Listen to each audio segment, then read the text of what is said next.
Hello guys, we're here in Hinilugan Taktak. Actually, free naman yung entrance dito.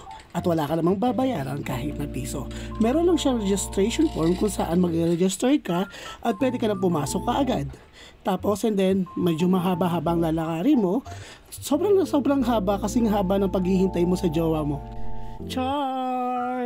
Pero yun nga, medyo mahaba-haba yung lalakarin natin. Pero ang ganda-ganda ng view.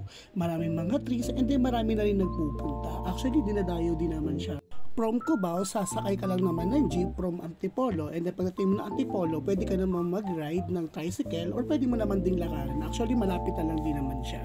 Or kung gusto mo, pwede ka sumakay ng LRT2, bumaba ka lang naman ng pinakadulo, which is yung Masinag, and then sumakay ka na lang ulit ng jeep, and then papuntang Antipolo. Pagdating sa Antipolo, pwede ka na naman nilakarin. Diba simple lang? So yun na nga, pagpunta mo dito, sobrang sarap at ang ganda ng view. Sariwa yung hangin, wala. Pero syempre ganun pa rin, bawal pa rin magkalat. Pero meron naman mga tapunan na pwede ka doon magtapon, lalo na yung mga kinakain natin. So ayun na nga, grabe, nakita ko na yung falls. Ang ganda at ang laki. Pero syempre, hindi pa rin pwedeng maligo. Hindi ko lang alam kung bakit.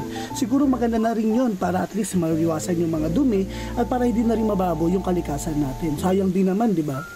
Ang ganda talaga niya. Pwede nga siya sa mga Boracay natin na katulad ko. Yung tipo na sa sightseeing ka lang. Tapos mamaya napapaluka ka na.